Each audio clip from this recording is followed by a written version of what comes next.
Mana kita?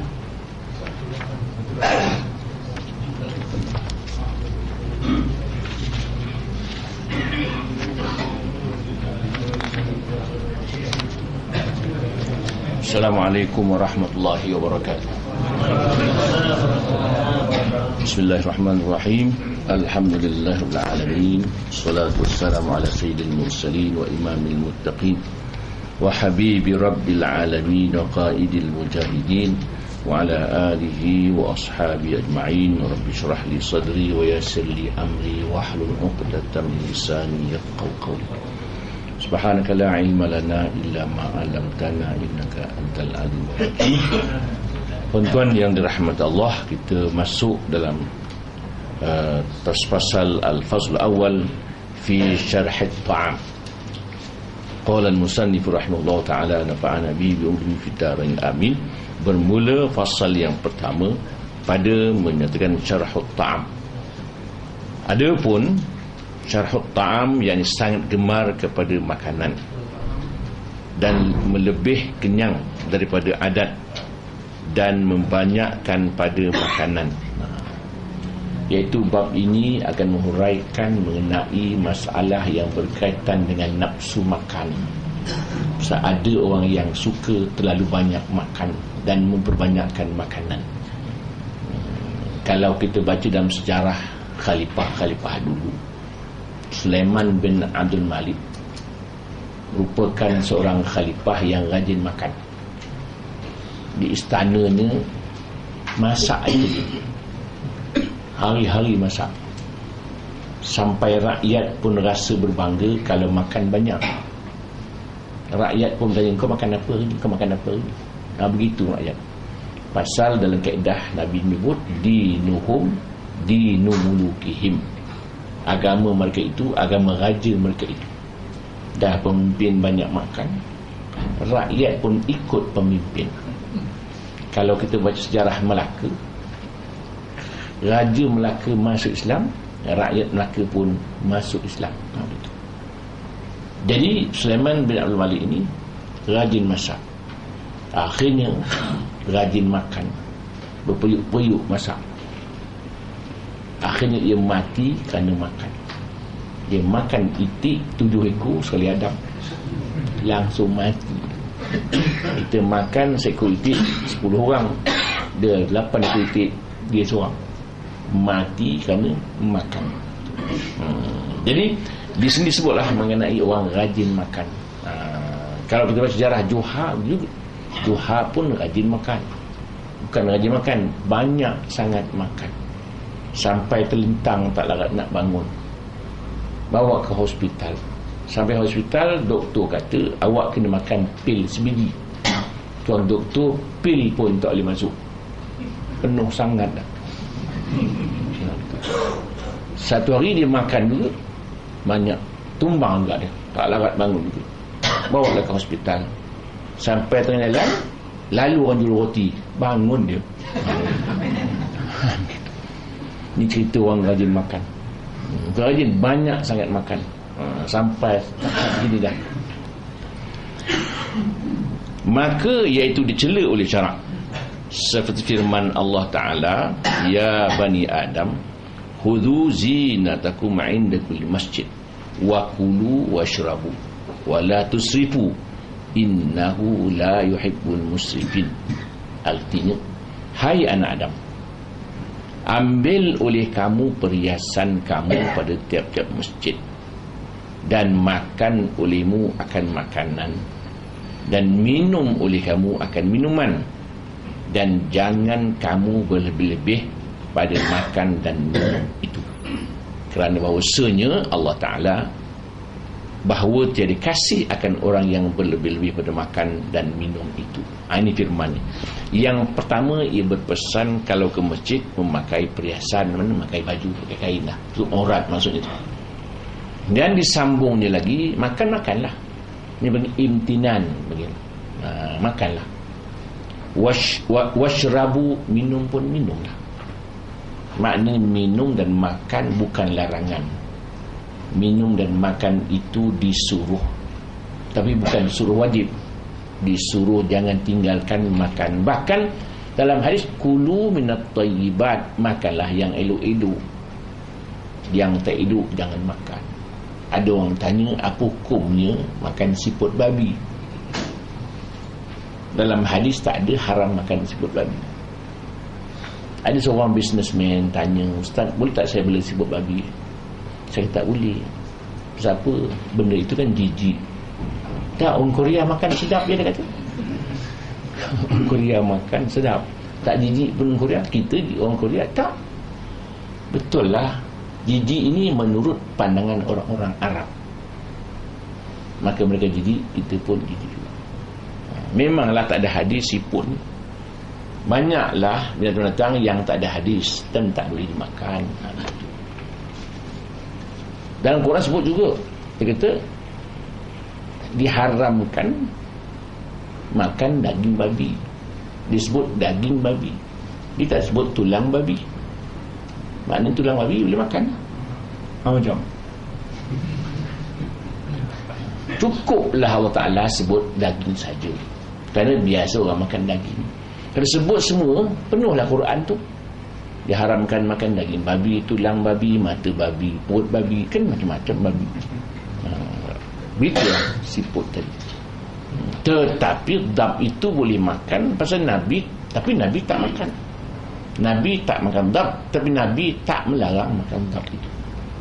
Apabila Khalid bin Walid mengidangkan makan dab ke Nabi, Nabi itu, innahu laisa fi adi qaumi fa'ajiluni a'afuhu.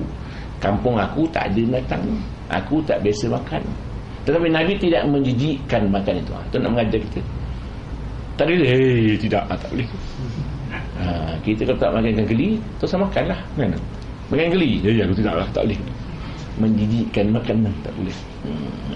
Ya, ada orang tak makan sudah, tak makan ikan belut umpamanya, belut, kan macam gula belut tu. Dulu kan timbul perbalahan orang Arab, orang Melayu. Orang Arab kata orang Melayu makan ular. Nah, orang dulu kalau suka harap. Nah, orang kampung jumpa orang Arab, anta yakul khanas. Dah cakap Arab dah salah tu. Anta yakul khanas. Dia ni anta takul, dia tu anta yakul khanas. Khanas tu makna ular. Pasal orang Melayu makan belut. Orang Melayu, orang Arab makan biawak. Dab tu dia lewat. Lawan orang. Dua-dua salah faham. Macam orang Melaka sekali dengan orang Negeri Sembilan, orang Perak dengan orang Negeri Sembilan. Ketua tentera itu orang Negeri Sembilan, tentera orang Perak. Tentera kata, bos dia kata sorang, dia rasa sorang mati, rupanya pergi serang. Salah habis. Begitulah, salah maksud.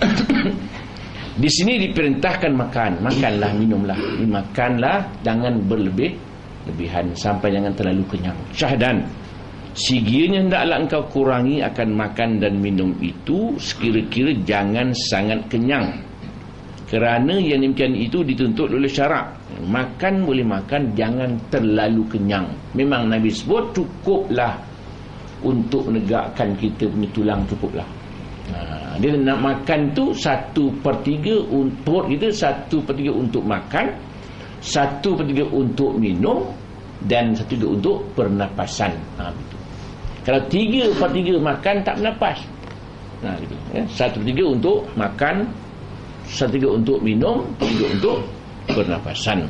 Jangan berlebih-lebihan, jangan terlalu kenyang.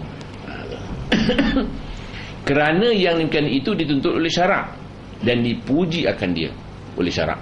Kerana sabda Nabi SAW, ma min amalin ahabbu ilallahi ta'ala min ju'in wa atshin. Tiada daripada amal yang terlebih kasih kepada Allah Ta'ala daripada lapar dan dahaga. Maknanya memanglah lapar tu maknanya berpuasa, berpuasa, berlapar dan berdahaga itu memang amalan yang sangat disukai oleh Allah Subhanahu wa taala. Sebab Nabi Allah Daud AS berpuasa selang sehari. Sehari puasa, sehari tidak. Sehari puasa, sehari tidak.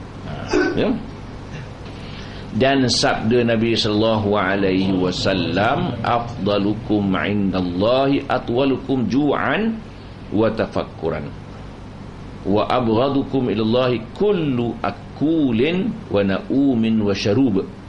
Artinya yang terlebih afdal pada Allah itu orang yang banyak lapar dan banyak tafakkur, dan yang terbenci kepada Allah Ta'ala itu orang yang banyak makan dan banyak tidur dan banyak minum. Itu. Jadi maknanya Allah Ta'ala suka orang itu banyak berlapar dan banyak berfikir. Ialah kita ni zaman moden ini mudah makan. Zaman-zaman dulu ni payah nak makan. Tapi tidak pula dilarang kita makan. Makan. Zaman-zaman Nabi kan, pernah Nabi tak berasap dapurnya 2 bulan. Pernah. Tu tak berasap. Jadi para sahabat ni yang lapar-lapar ni biasa je.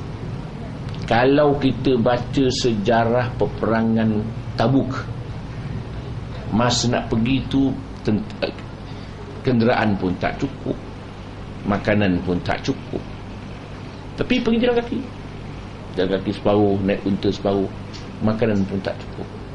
Bawalah buah tamar. Sampai masanya pun lapar sangat, tamar tak cukup, maka diberilah seorang sebiji, dikulum saja. Dikulum, dikeluarkan balik, ke kulum pula, keluarkan balik, ke kulum.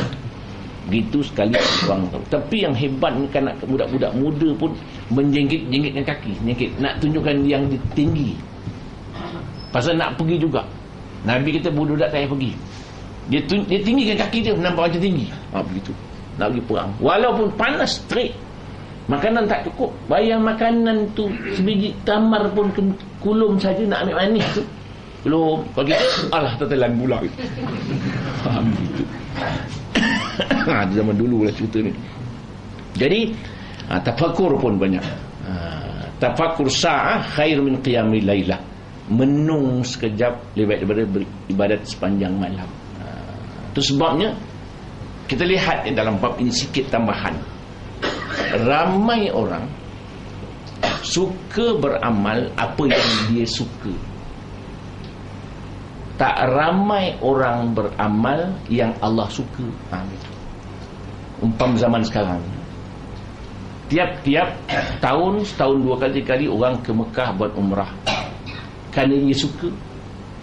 Tetapi lebih afdal duit tadi disedekahkan fakir miskin, banyak lagi paling sebenarnya. Diwakafkan, disedekahkan sekolah-sekolah yang tak dapat mendirikan sekolah, budak-budak yang tak ada duit untuk nak belajar, lebih afdal lagi. Setahun kalau bulan Ramadan, orang Malaysia 40,000 orang pergi Mekah. Seorang kalau 1,000, berapa juta? 40,000 kali 1,000 tak 40 juta. Berapa sekolah boleh buat, berapa student boleh dapat pelajaran. Tak payah sibuk nak minta beasiswa kerajaan yang tak ada dah tu. Tapi tak boleh. Pasal apa? Dia buat amal yang dia suka. Dia tak suruh amal yang Allah Ta'ala suka. Begitu. Itu masalah. Itu cerita panjang, kita sambung kemudian. Sikit je nak tambah. Jadi kalau banyak makan, banyak tidur. Banyak tidur, banyak minum. Banyak minum, semayang tak bayar. Jadi maknanya banyak orang beramal, sama je tadi. Ramai orang boleh semayang tahajud, subuh pula lepas. Ada itu pula. Jadi maknanya kalau kita ambil mana yang afdal, mana yang tak afdal, paling utama dan yang utama. Itu. Jadi maknanya sebabnya kita pergi masjid, Tuan Guru tak mengajar. Memanglah semayang sunat tahiyat masjid itu sunat, tapi utamalah mengaji itu dahulu. Duduk saja. Tapi banyak orang degil juga. Dia semayang juga. Sebanyak saya mengajar gitu lah, saya tengah mengajar tu, masuk orang dia semayang tahiyat masjid juga. Maknanya dia tak faham apa yang tak Allah suka, lebih suka. Dia beramal apa yang dia suka. Dia tak beramal apa yang Allah Ta'ala suka. Itu dah cek balik. Sama juga kalau kita ada hutang, tapi suka kenuri, suka juga. Mana afdal? Itu sebab dalam bab haji, kalau sekali dia berhutang, hendaklah hutang dia bayar dahulu. Walaupun sekiranya memang di segi hukumnya Kalau tuan punya hutang itu kata tak apalah, bila bayar lah, tak apa, boleh juga ke Mekah sebenarnya, tapi afdal lah dia bayar hutang. Beramai orang suka belanja orang makan, hutang tak suka bayar. Itu sekian dimaklumkan. Masalah, jika ditanyai orang akan dikau apa kadar makan yang dipuji oleh syarak dan apa kadar makan yang dicela oleh syarak itu, maknanya kadarnya, sukatan dia banyak mana makanan agak. Maka jawab olehmu bahawa kadar makan yang dipuji oleh syarak itu 3 derajat. Pertama, darajat siddiqin, iaitu yang terlebih tinggi, bahawa menyampaikan mereka itu atas makan sekadar yang mengkuatkan atas ibadat kepada Ta'ala. Maknanya pekat yang tinggi, makan untuk sekadar boleh bangun semayang je. Kuatlah dia. Satu. Kedua, bahawa makan pada hari semalam, sebenarnya ada satu hari satu malam ni, setengah mud, yakni setengah daripada 1/4 gantang fitrah. Demikianlah yang diadatkan oleh Sayyidina Umar bin Khattab radhiyallahu anhu dan daripada beberapa jemaah daripada sahabat radhiyallahu anhum, kerana makanan mereka itu pada tiap-tiap 7 hari 1 gantang fitrah daripada syair, gandum. Maknanya setengah mud. Mud ni cupak, mud ni cupak, setengah mud, 1/4 gantang fitrah. Segantang fitrah sekati 12 tail. Bagi 4 berapa? 4 tail je. Makan tu dianggap oleh Sayyidina Umar dan para sahabat yang lain. Yang pertama sekadar untuk kenyang je, sekadar untuk nak boleh beramal. Yang kedua 1 mud, itu cupak. 3, bahawa makan pada hari semalam itu 1 mud, yakni tadi setengah mud, ini 1 mud, yakni 1/4 gantang fitrah. Dan makan lebih daripada itu keluar daripada orang yang jalani akan jalan kepada Allah Ta'ala, lagi dicela oleh syarak. Makan lebih itu teruk sangatlah, sampai dah terlentang dah, tak darat dah. Itu kadang-kadang bila kita boleh makan waktu nak semayang pola makan semayang kenyang pula. Ya, dan jangan terlalu lebih. Habis. Al-fasl tsani fi syarh al-kalam.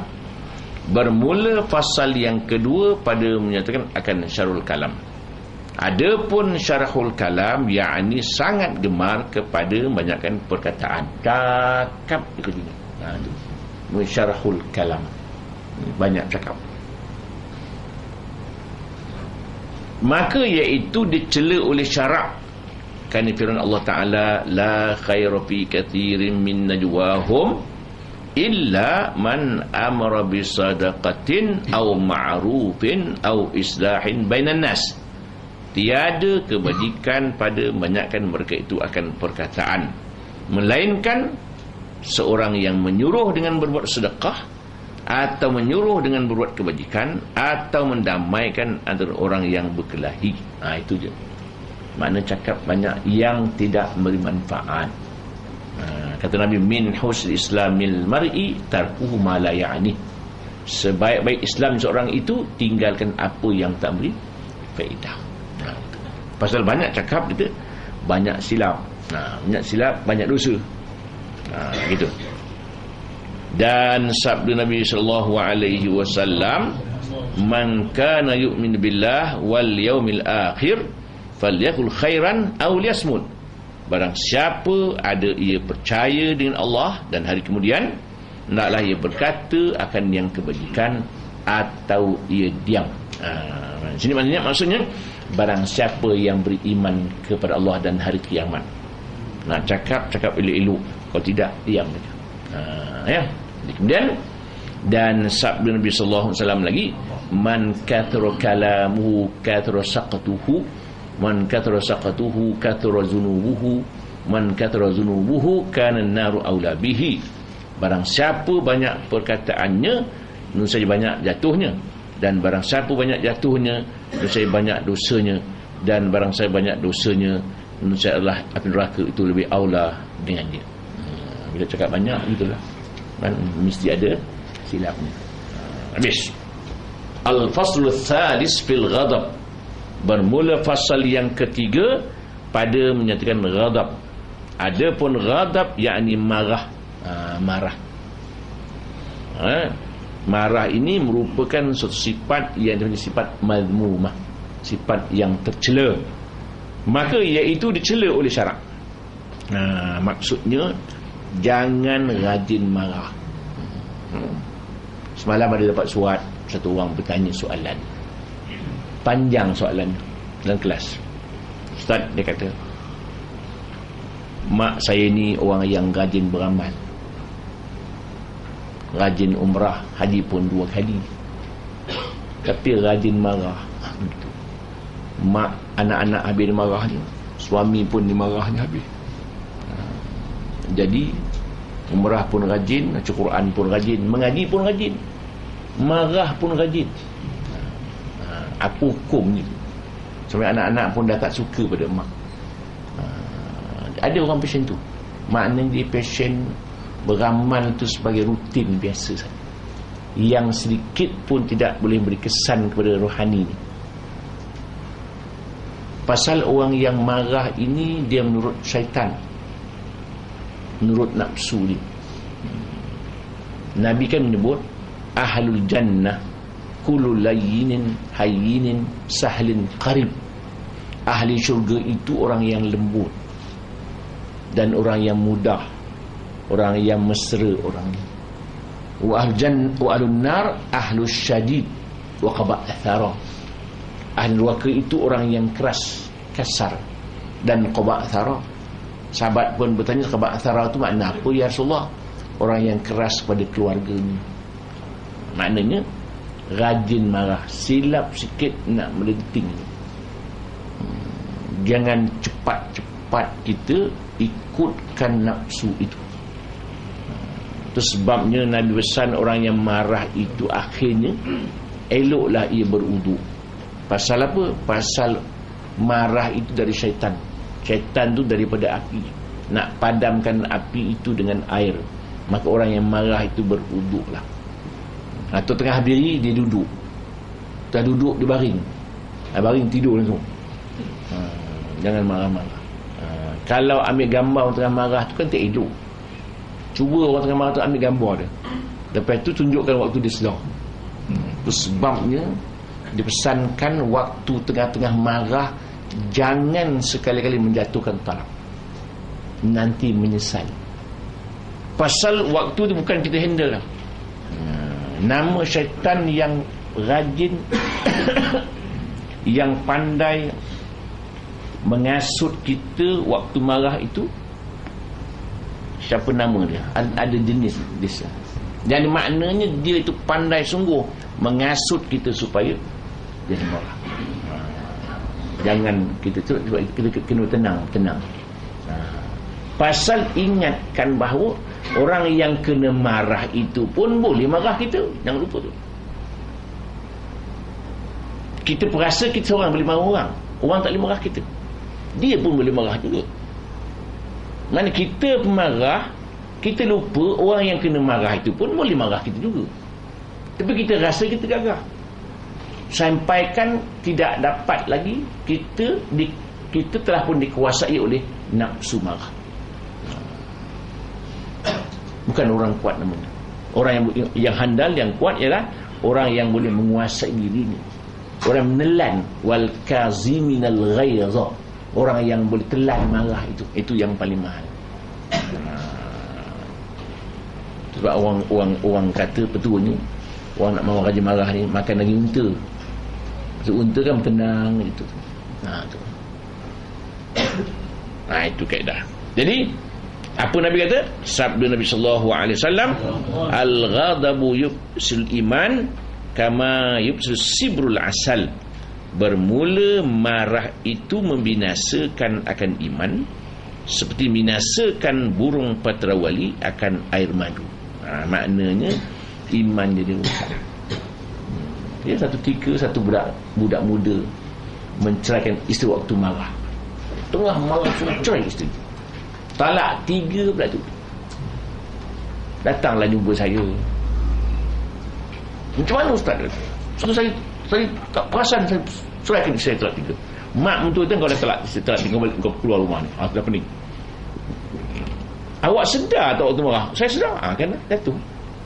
Dah menyesal. Tu nak buat macam mana? Dah telat 3. Nak balik macam mana lagi?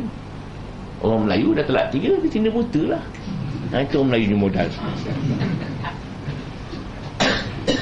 Sebab dah Cina buta kalau Bengali buta.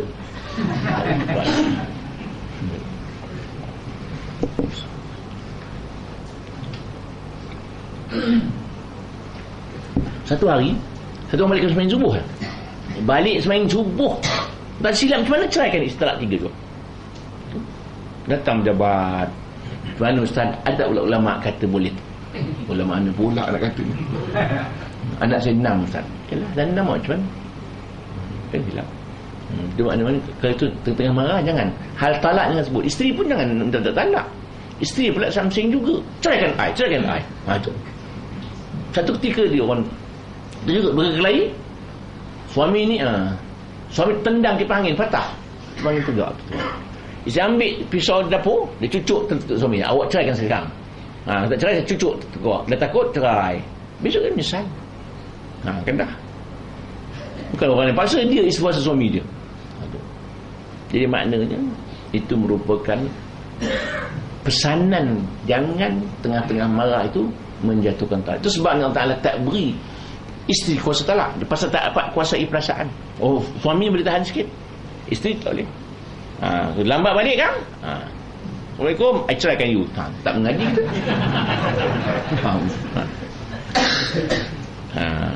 Dan sabda Nabi sallallahu alaihi wasallam, ma ghadiba ahadun illa ashfa ala jahannam.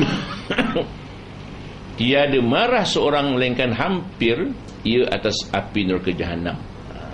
Itu sebabnya kalau marah itu boleh menyebabkan cepat jatuh ke dalam jurang api neraka.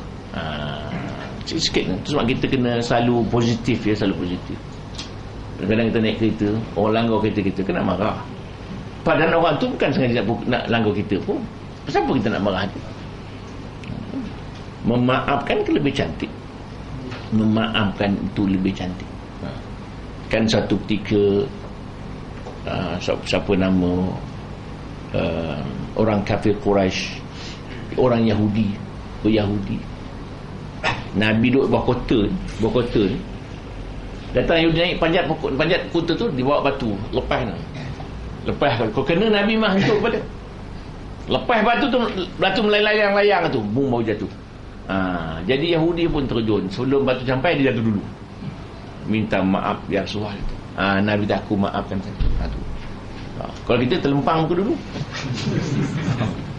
Di mana? Kita nak belajar sirah. Da'atur pun begitu.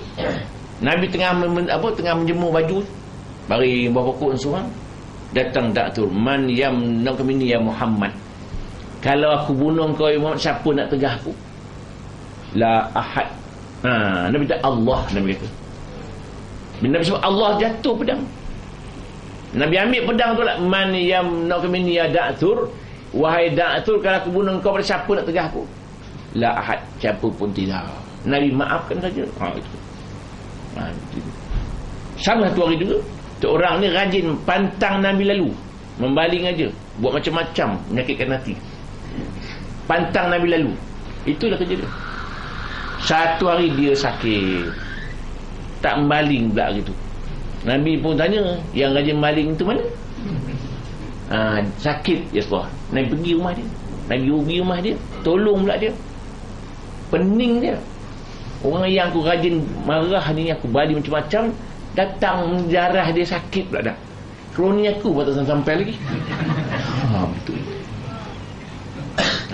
Jadi dia pun masuk Islam dia. Sama Sayyidina Ali tengah-tengah perang nak tikam orang Yahudi ni. Yahudi ludah muka Sayyidina Ali, kena muka Sayyidina Ali. Sayyidina Ali sarung pedang balik. Kenapa kau tak bunuh saja aku? Tidak, kata Ali, aku nak bunuh kau tadi, kau ludah muka. Aku rasa nak marah. Kalau aku marah, aku bunuh kau bukan kerana Ta'ala dah. Aku bunuh kau tu kerana nafsu. Lain kali postpone. Boleh kita buat itu? Senyap lagi dia.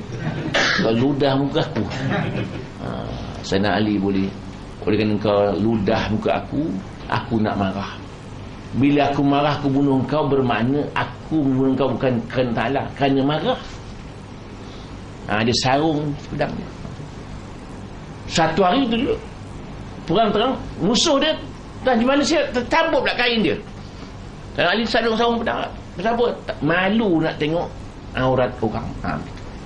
Malu. Tengah-tengah perang pun boleh postpone. Pasal tak nak tengok aurat orang. Kita tak boleh.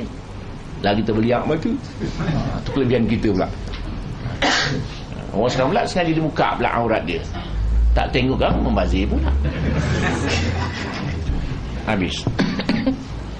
Dan lagi sabda Nabi sallallahu alaihi wasallam, innal ghadaba minasyaitan wa innasyaitana khuliqa minan nar wa innama tutfi'un tutfi'un nar bukan wa innama tutfa'un nar bil ma' fa idza ghadiba ahadukum falyatawadda wa innama tutfa'un nar ataupun itu tutfa'un nar tutfa'un nar bil ma', bahawa memarah itu dari syaitan dan bahawa syaitan itu jadikan daripada api dan hanya padam api itu dengan air. Maka apabila marah seorang daripada kamu, maka hendaklah ia mengambil air semayang. Jadi ini hadis ni menunjukkan bahawa kalau kita tengah-tengah marah, cepat-cepat ambil wudu, cepat-cepat ambil air semayang.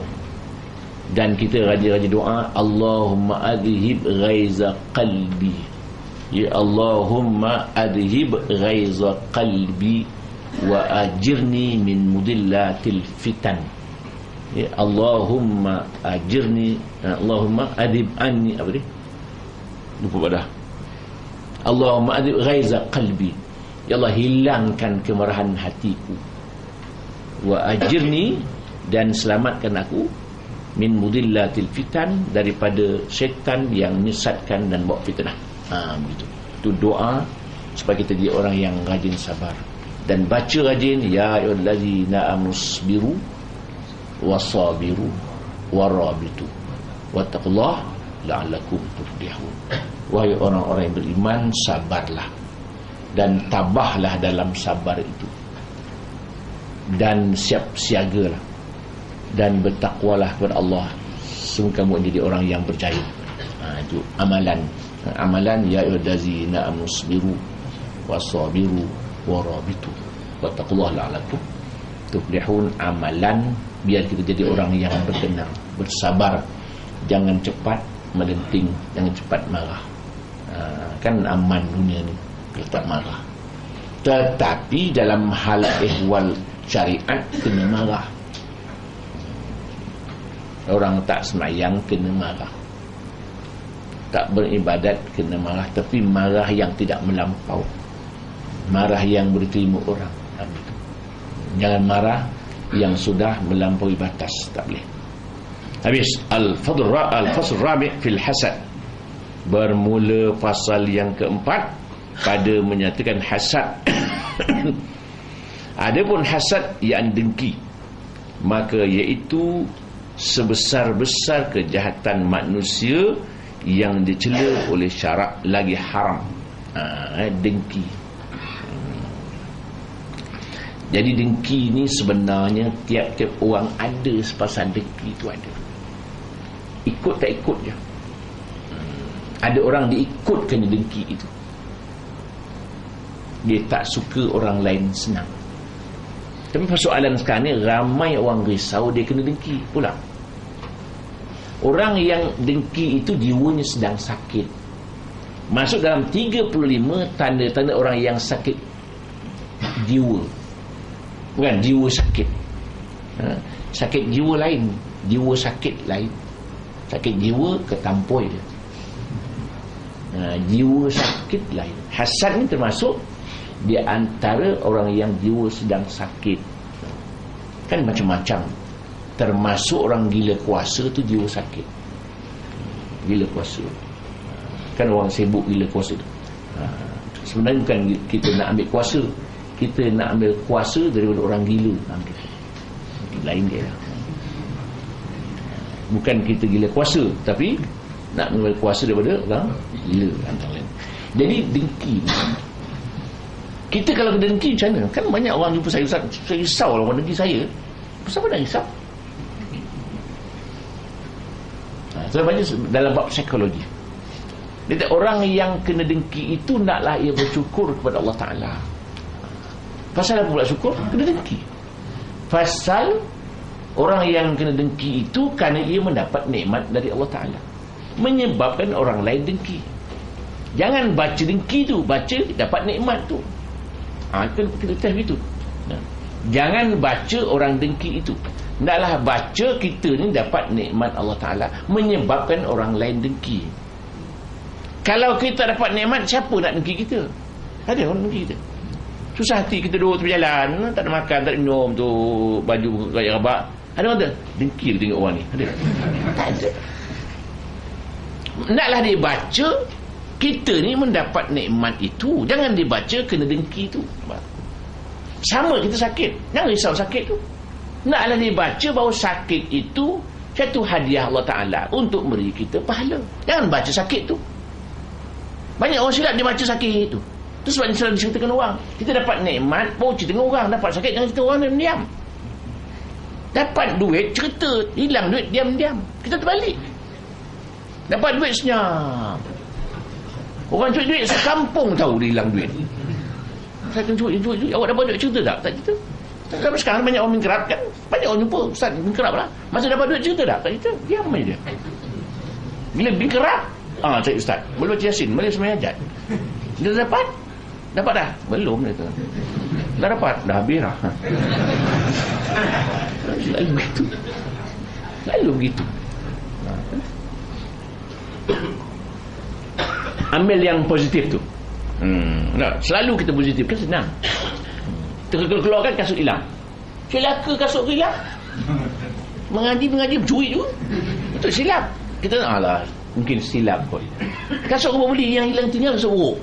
Yalah, dia tersarung nak macam mana. Selalu gitu. Mengaji juga. Kita kurang positif. Kita ambil yang mudah. Macam saya kan selalu cerita, bila orang naik kereta kita beratur kan, jam kan, tak ada sap begitu. Kan depan kita dah 1 jam tunggu. Tak guna je. Kita kena kesian dia agak sikit perut agaknya. Itu tak mudah. Dia ludahnya orang tu, orang tak nampak pun. Ludah tu celaka. Pun nampak pun. Kan bodoh itu tu. Itu tak nampak. Begitulah. Kita balik rumah. Orang rumah tak masak nasi. Kan nak marah. Pok lapor ni semisal ni. Orang rumah pening kepala agaknya kesian dia. Kan tak guna, tidur mampus. Wahai. Dia sakit jiwa lah tu. Jiwa sakit. Jiwa sedang sakit. Orang marah, dengki. Orang sombong je. Sama orang tak duit sini tu duit ni. Dia dululah baju jarang-jarang dia tak duit RM50. Orang rasa kaya sangat tu. Kita faham bahawa itulah duit dia. Banyak tu je duit. Itu kaedah dia. Habis. Dengki. Wa'lam annal hasad haram wa huwa an tuhibba zawalan ni'mah, bukan na'mah ya, ni'mah min ghairika wa tuhibba, bukan tuhibbu, wa tuhibba nuzula musibatin bihi wala tahrumul munafasatu wa hiya an taghbitahu wa tashtahya li nafsika mithlahu wala tuhibbu zawalaha minhu. Itu kata Imam Ghazali. Dan ketahui olehmu bahawa dengki itu haram, iaitu bahawa suka engkau akan hilang nikmat daripada orang lain daripadamu, dan suka engkau turun bala dengan dia, dan tidak haram munafasah, dan iaitu bahawa engkau kenang dan sukai bagi dirimu seumpama nikmat bagi orang yang lain, dan tidak suka engkau hilang daripadanya, dan harus engkau suka akan hilang nikmat daripada orang yang zalim, supaya hilang zalimnya itu. Maksud dengki ni ialah asalnya annal hasad haramun, haram hukumnya, berdosa. Apa maksud dengki itulah? Kita suka kalau nikmat yang ada pada orang tu biar tak ada. Dua, pertama sama-sama tak dapat, atau dia tak dapat, kita dapat. Itu dengki tu. Tetapi kalau kita berangan-angan nikmat yang dapat kita pun dapat sama, tak apa. Ataupun dia beramal banyak, kita pun nak sama-sama banyak, itu lain. Tidak nak hilang dia punya nikmat, atau nikmat pindah pun tidak. Dia beramal banyak, kita pun nak macam dia, itu tak apa. Itu pun iri namanya, tak apa. Ataupun biar nikmat kita pun berangan nak dapat nikmat macam dia juga, itu bukan hasad namanya. Betul. Tetapi kalau orang yang zalim, kita biar lingkup, tak apa. Pasal supaya hilang kezalimannya. Betul. Apa makna zalim ni? Makna zalim ini ialah meletakkan sesuatu pada bukan tempatnya. Kena ingat betul tu. Makna zalim, makna adil, wad'u syai'i fi mahallih, letakkan sesuatu pada tempatnya, itulah adil. Kalau zalim, letakkan sesuatu pada bukan tempatnya. Itu sebabnya kalau kita hukumkan orang mencuri itu di penjara, zalim lah. Pasal hukumnya orang tu dipotong tangannya. Itu maksudnya. Yang takutnya lagi ialah kita telah meninggalkan hukum yang Allah perintah, mengambil hukum perintah manusia. Itu dosa. Kita baca qul huwallahu ahad, katakan oleh wahai Muhammad, Allah itu Maha Esa. Maknanya segala-galanya mesti atas perintah Allah Ta'ala, tidak menduakan Allah Ta'ala. Kita memang tak pernah rasa Tuhan itu dulu, tetapi kita mengambil hukum yang bukan hukum Allah, bermakna kita telah menduakan Allah Ta'ala. Mengapa dikatakan orang-orang Yahudi itu menjadikan dia punya, dipanggil apa, rahib dia itu, pendeta dia itu sebagai Tuhan? Dia kata tak, dia kata tak, kerana ia mengambil hukum-hukum pendeta dia, meninggalkan hukum Allah Ta'ala. Bermakna dia telah bertuhankan pada pendeta itu. Maka ini dikaitkan pada orang-orang Islam pun begitu. Kita bimbang, kita semayang, kita puasa, kita zakat, kita ke Mekah, kita umrah, main tahajud, zikir, wirid, baca Quran, macam-macam. Kita rasa kita telah bertuhankan kepada Allah Ta'ala. Rupa-rupa tidak bertuhankan kepada Allah, bertuhan kepada undang-undang barat. Itu yang kita takut disoal di padang mahsyar besok sebenarnya. Nampak kita ni rasa-rasa mati dalam Islam, dalam beriman. Kita bimbang bahawa nanti di padang mahsyar akan disoal oleh Allah Ta'ala. Apakah hukum yang kita pilih dalam dunia ini? Kita baca Quran siang malam pagi petang dan tidak sedikit pun mengambil iktibar daripada pembacaan itu. Hanya kita baca Quran untuk mendapatkan pahala saja. Bukan pahala saja yang nak diambil, tapi masalah persoalan padang mahsyar nak diambil kira. Naklah kita rasa risau, bimbang, nanti susah nak jawab padang mahsyar besok. Memang kita rasa dah semayang dah, rasa dah harapan syurga tu memang dah ada dah. Belum tahu. Itu yang kita bimbangkan sebenarnya. Habis. Kemudian ketahui olehmu bahawa hasad itu membatalkan akan ibadat, mendatangkan murka Allah Ta'ala, seperti sabda Nabi SAW, al-hasadu ya'kul hasanat kama ta'kulun narul hatab. Bermula hasad itu makan ia akan amal kebajikan seperti api makan kayu yang kering. Bukan yang kerang ya, yang kering. Jadi maknanya laju makannya. Dengki itu menghilangkan segala amalan-amalan yang baik-baik. Sebagaimana api makan kayu api makan kayu api, kan laju, begitulah habisnya. Jadi dengki ini kita nak hilangkan dengki dari dalam hati kita, perasaan. Ya kadang-kadang kita tengok member beli kereta, kita baru nak mengata juga tu, Alah hutang. Biarlah dia beli. Kan kawan kita kan tu. Sakit. Dia beli motor baru pun tak suka, beli buruk lagi tak suka. Beli motor buruk lah, alah museum pun tak ada. Dia tak kena ada orang. Sakit tu. Itu perasaan yang dia bawa. Habis. Al-fasl khamis fil bukhli wa hubbil mal. Bermula pasal yang kelima pada menyatakan bukhl. Orang Melayu panggil bakhil. Bakhil ni orang yang kedekut. Sebenarnya bukhl. Macam syukurlah. Orang yang syukur tu memang syakir. Orang yang bakhil panggil bakhil. Pada menyatakan bukhl dan hubbul mal. Adapun bukhl wa hubbul mal, yakni bukhl dan kasih akan harta. Bukhl ni bakhil. Maka iaitu sifat yang dicela oleh syarak, iaitulah yang sebesar-besar yang bawa kebinasaan dalam akhirat. Kan firman-Nya, wala tahsabannal ladzina yabkhaluna bima atahumullahu min fadlihi huwa khairul lahum bal huwa syarrul lahum sayastawquna ma bakhilu bihi yaumil qiyamah. Jangan engkau sangka orang yang kikir dengan barang yang beri Allah Ta'ala akan mereka itu daripada anugerahnya, iaitu kebajikan bagi mereka itu, tetapi itu kejahatan bagi mereka itu lagi akan dikekangkan akan yang dikikirkan mereka itu dengan dia di atas leher mereka itu pada hari kiamat. Maknanya bakhil ini, kedekut ini, kikir ini merupakan suatu sifat yang dicela oleh syarak. Siapa pun kata kedekut ni begitu. Tetapi sebenarnya kedekut ni ada tabiat. Kita bilang tabiat tu ada jenis orang. Sama ke pemurah. Pemurah ada jenis orang, dia mudah nak keluar. Orang yang kedekut ni semayang pun dia kuat, semayang, zikir semua, kedekut pun kuat. Gini, dia sayang duit dia. Kalau minum makan di kedai mamai tu, kira-kira semua tak saya ni je, untuk dia je.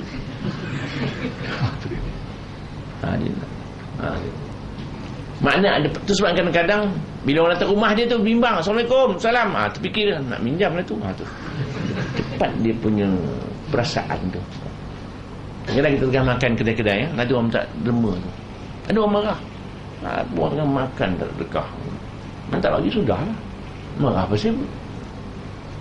Tu hak dia. Wa amsaila fala tanhar. Oi, minta jangan tengking, tak bagi sudah. Bukan orang dia, orang rumah minta pun jangan tengking. Bang dia, bang, duit pagi petang, duit. Mana boleh, kan dia minta. Kita akhir pagi buat duha dah. Wa masaila fala tanhar. Ada orang minta jangan tengking, anak minta ke dalih.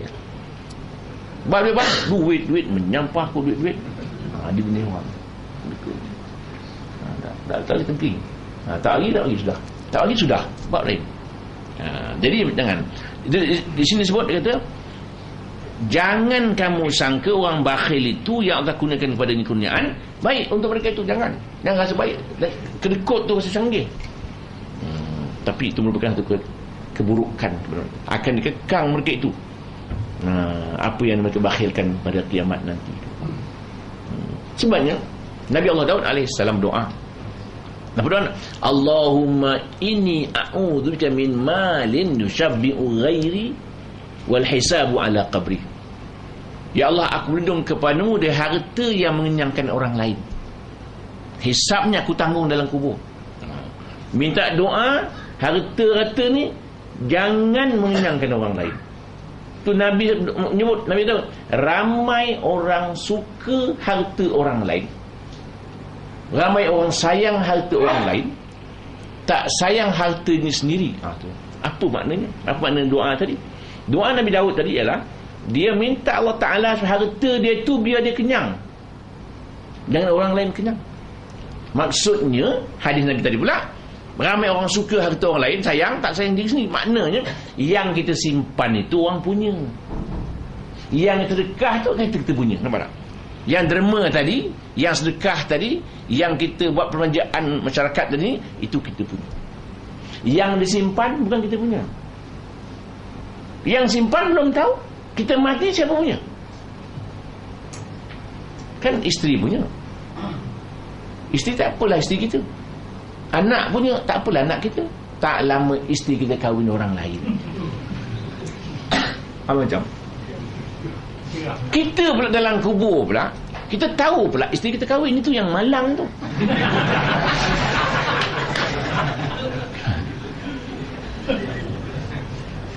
Kita dah mati, duit banyak tinggal kan?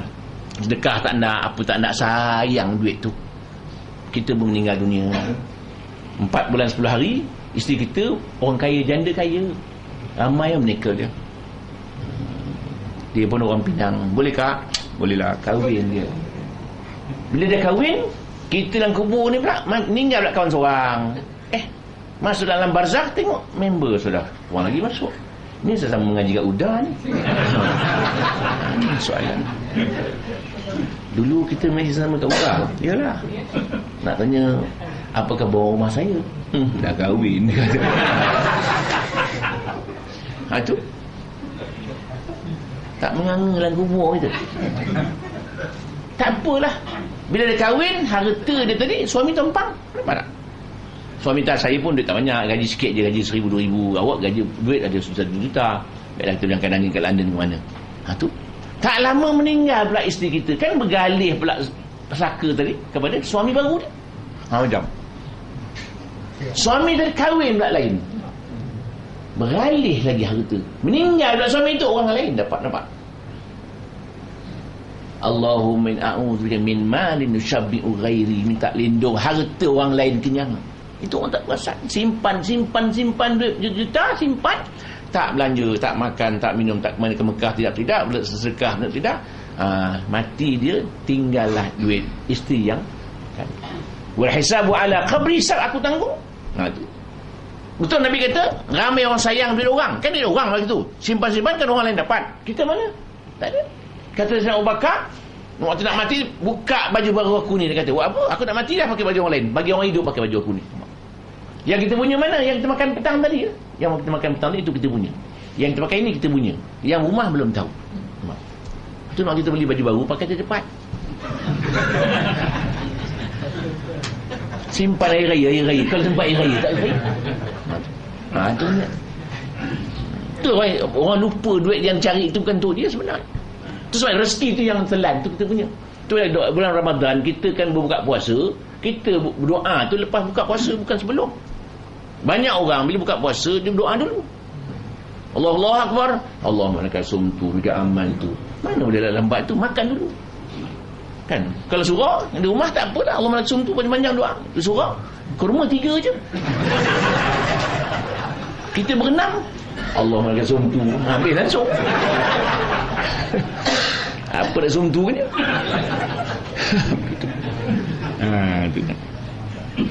Jangan kedekut. Kedekut ni ada 3 sebenarnya. Bakhil, 1 bukhl, tamak, syahih, syuh. Bakhil ni maknanya orang punya pun tak mahu, dia punya tak boleh. Tak apa juga. Tapi dia takut makan orang punya, dia takut membalas budi. Besok aku makan, besok aku balas budi. Dia takut. Orang punya tak mahu, dia pun tak boleh. Yang kedua tamak, orang punya dia mahu, dia pun tak boleh. Orang punya dia mahu. Minum. Saya belanja. Boleh dia. Awak belanja?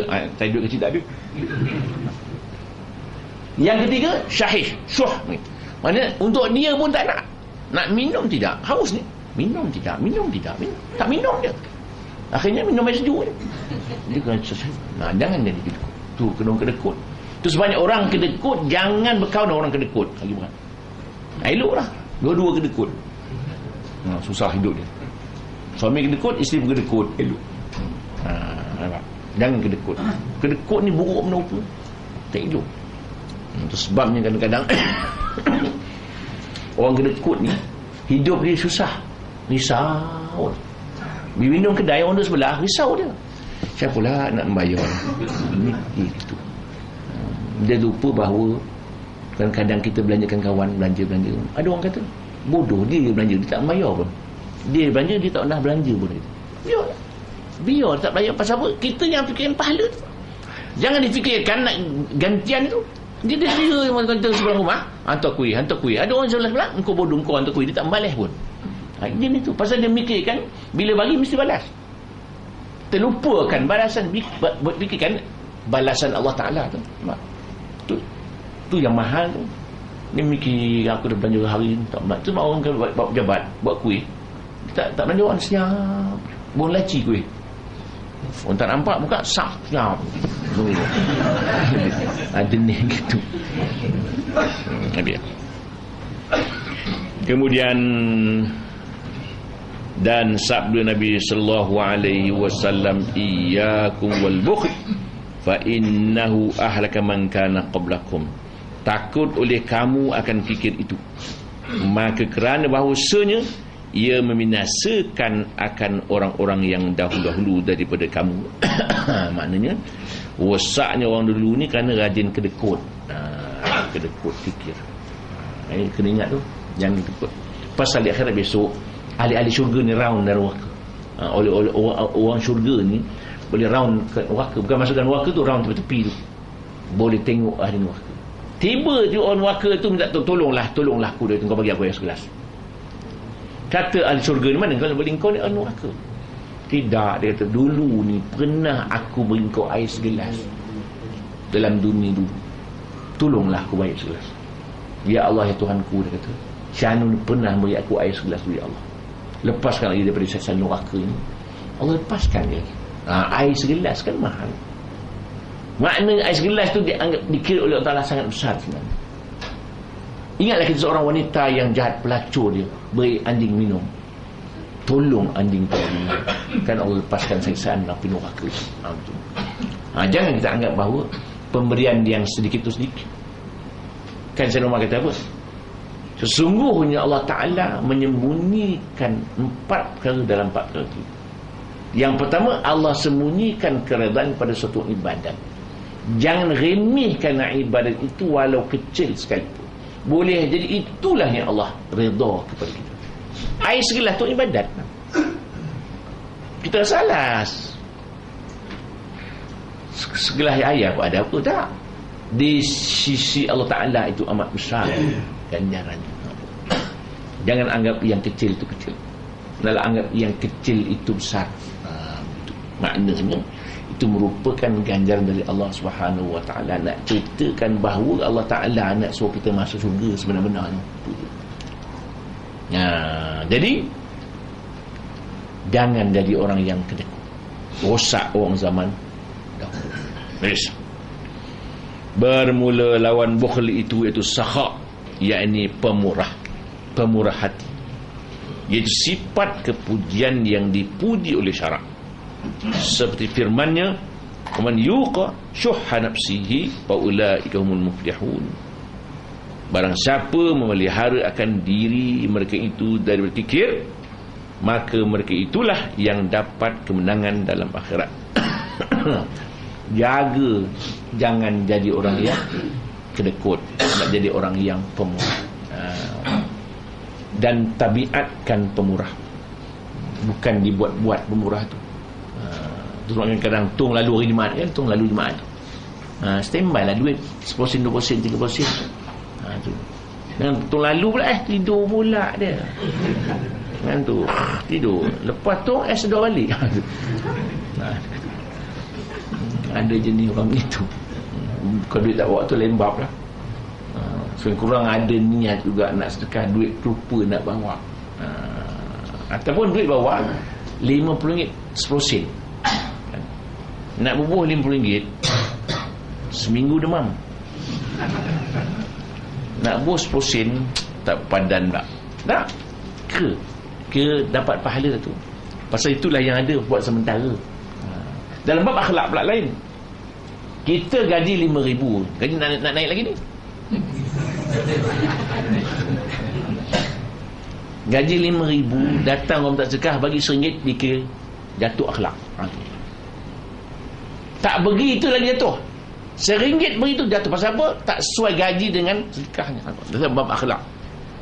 Atau orang datang mak kita, Assalamualaikum, ada ni tak terima, kita bagi RM100, bagi cepat RM100, menibuk pula. Itu jatuh akhlak juga. Pasal memberi itu bukan kerana ta'ala, supaya dia pergi cepat menyebut.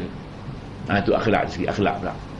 Kadang kita gaji banyak, hari dapat area pula RM10,000, minta dekat RM50 baginya. Jatuh akhlak, dari segi akhlak. Ingat, akhlak ni orang masuk surga, akhlak penyebab masuk itulah akhlak tu. Kita ni kemani muka, tu akhlak lah tu. Manis muka tu, bersalam orang tu dengan muka yang dipandang mukanya, yang tak dipandang. Banyak orang silap, salam muka tak pandang. Salah tu, kena ingat tu. Habis bab tu.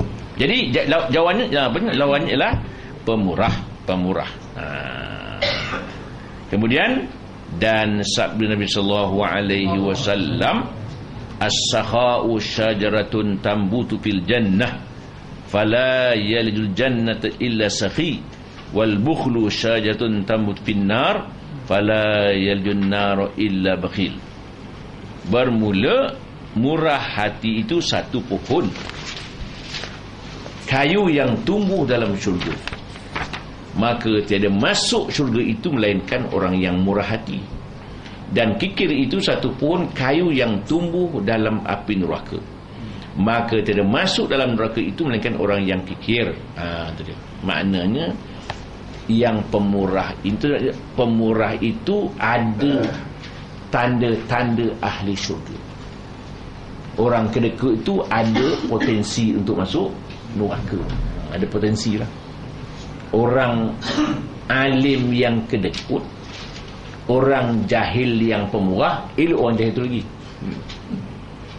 Orang alim tu lebih kedekut, orang jahil pemurah, elok orang jahil.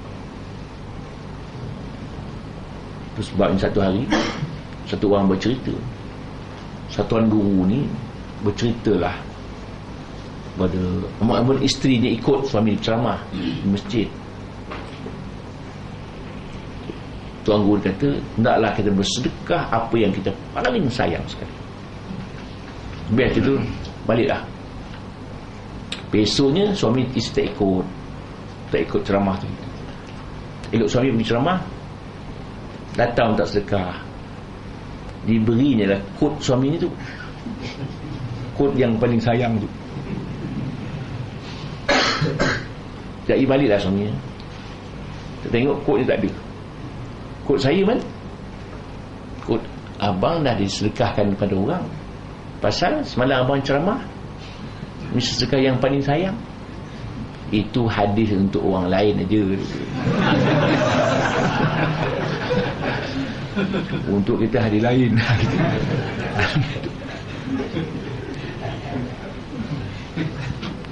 Habis. Kemudian sabda Nabi sallallahu alaihi wasallam, as-sakhiyul jahilu ahabbu ila Allah taala minal abidil bakhil. Bermula orang yang murah hati yang jahil itu lebih kasih kepada Allah Taala daripada orang yang abid yang kikir. Orang jahil tu orang jahil itu pemurah, orang abid itu kedekut. Elok orang jahil tu lagi. Ya. Pasal orang ni orang tahu hukum, orang jahil tak tahu hukum, dia pemurah pula, bagus lagi.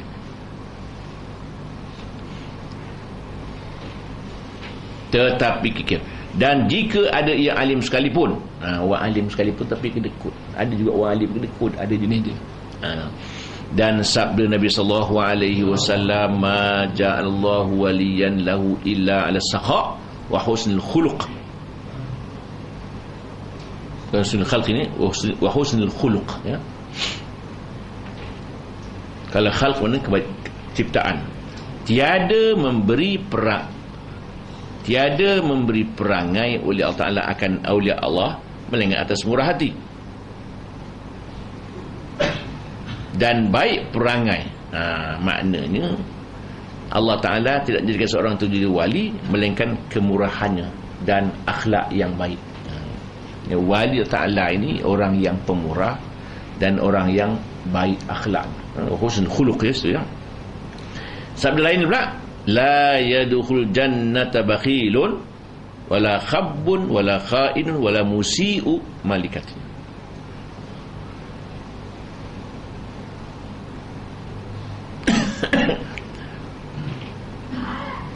Tiada masuk syurga orang yang kikir dan orang yang memperdayakan orang dan orang yang khianat dan orang yang jahat perangainya dalam hatinya. Di sini nak ceritakan orang bakhil tak masuk syurga. Ini soalan begini. Kalau orang tanya, apakah orang bakhil tak masuk syurga terus menerus? Tak masuk. Selagi dia ada iman, dia masuk syurga. Ingat, ini sebagai ancaman daripada Nabi sallallahu alaihi wasallam. Selagi dia beriman, dia akan masuk akhirnya, tapi lambat sikitlah. Kata Imam Ghazali rahimallahu ta'ala, i'lam anna asal bukhli hubbul mal wa huwa madmun wa huwa madmumun id man la mala lahu la yazharu bukhluhu lakin yazharu hubbul mal rubba rajulin sakhiyin lakinnahu yuhibbul mal yaskhiya bihi fadhkuru bis-sakha fadhalika aidan madmumun li anna hubbul mal yulhi an dhikrillah wa yasrifu wajhal qalbi ila dunya. Ketahui olehmu bahawa asal kikir itu kasih akan harta, iaitu dicela oleh syarak. Kerana barang siapa tiada baginya harta, tiada nyata kikirnya, tetapi nyata ia kasih kepada harta ini bukan itu, dicela pula oleh syarak. Dan terkadang seorang yang murah tapi ia sangat kasih kepada harta, supaya dikata orang akan dimurah, maka dipuji oleh orang akan murahnya itu, maka kemudian itu cela pula oleh syarak. Dan kasih kepada harta itu melarakan dari zikir Allah Ta'ala dan malingkan ia akan muka hati kepada dunia, dan kan itu ditegah oleh syarak. Firman-Nya, la tulhikum amwalukum wala auladukum an dzikrillah. Jangan melarakan kamu oleh segala harta kamu dan segala anakmu dari zikir kepada Allah Subhanahu wa taala. Maksud Imam Ghazali ini ialah dia kata asal kedekut itu iaitu cintakan harta. Asal sayang sangat harta, itu pun dicela. Kerana orang yang tidak ada harta tak nampaklah dia punya bakhilnya, tetapi nyata dia itu orang yang kasih harta. Duit tak ada tapi sayang juga dia. Jadi maknanya boleh jadi seorang itu pemurah tapi sayang harta juga, tetapi dia pemurah kerana supaya orang kata dia pemurah, itu dianggap kedekut juga. Kebohongan itu. Dia beri itu bukan kerana taklah dah. Dia pemurah juga, tapi dia memberi bukan kerana Allah Ta'ala, supaya nama terpampang di akhbar. Betul. Jadi makna itu dianggap orang yang cintakan dunia, harta. Betul. Dan cintakan harta itu menyebabkan Allah Subhanahu wa taala. Ingat, zikir ada dua sebenarnya. Zikir ni wadhkur rabbak. Berzikir, ingatlah Tuhanmu. Apa saja kita buat. Kita duduk, jalan, makan, ingat Ta'ala. Itu zikirlah tu. Baca Quran, zikirlah tu. Kita membuat baik tu, zikirlah. Wazkur rabbuk marabbik. Itu zikir, itu zikir biasa. Zikir dalam Quran ada 280 kali sebut zikir ni. Perkataan zikir sebut 280 kali dalam Quran. Bukan zikir wirid tu tak. Itu pun zikir. Apa-apa amalan yang bawa kepada manfaat, itu zikirlah. Mengapa kita mencuri? Ingatkan Allah Ta'ala tu. Itu kan pahala. Itu sebabnya mengapa tidak minum arak? Pasal hukumnya haram. Kalau dia itu sentuh arak, doktor dah larang. Itu bukan zikir tu. Itu. Itu sebabnya orang beriman ini, apa yang dibuat semua jadi ibadat, semua jadi zikir.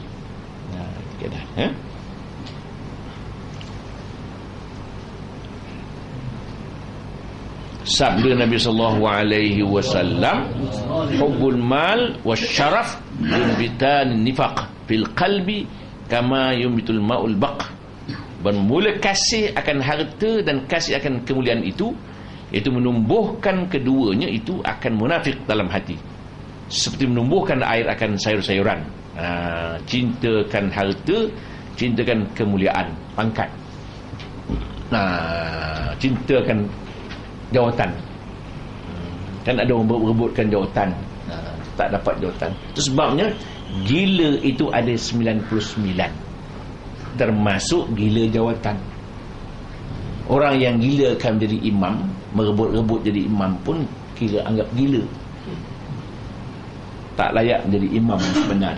Pasal dia tu gila tu. Bukan gila tu gila. Gila kan dia 99. Gilakan harta, gilakan pangkat, gila dunia, macam-macam gila tu. Jadi kita, itu sebab jawatan ni kalau Sayyidina Umar kata jangan minta. Minta tak boleh bagi. Kita qadi umpamanya yang diminta. Kalau nak lantik juga, itulah bab. Itu dia.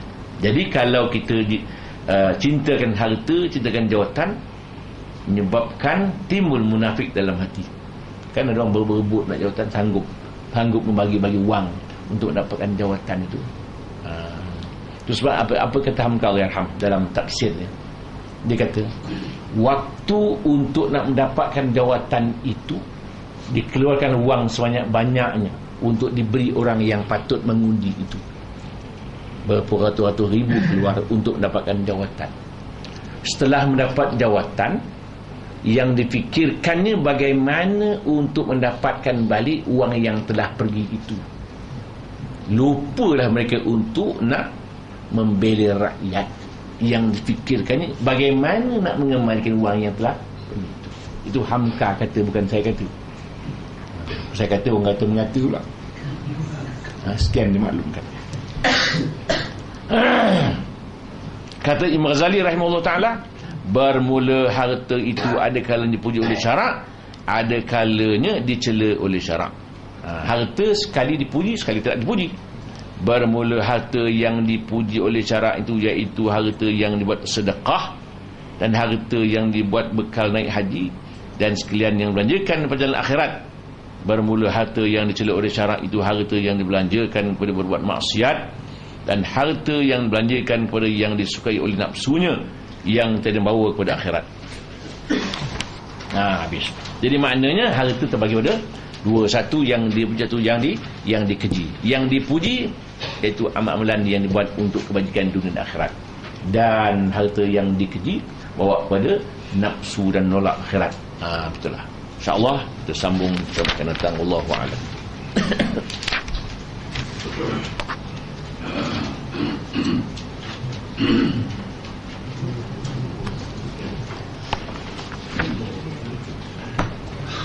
أعوذ بالله من الشيطان الرجيم بسم الله الرحمن الرحيم الحمد لله رب العالمين والصلاة والسلام على أشرف الأنبياء والمرسلين وعلى آله وصحبه أجمعين اللهم نور بالعلم قلوبنا واستعمل بطاعتك أبداننا وخلص من الفتن والمحن أسرارنا واشغل بالاعتبار أفكارنا وقنا شر وساوس الشيطان وأجرنا منه يا رحمن حتى لا يكون له علينا سلطان وصلى الله على محمد وعلى آله وصحبه وسلم والحمد لله رب العالمين. السلام عليكم ورحمة الله وبركاته.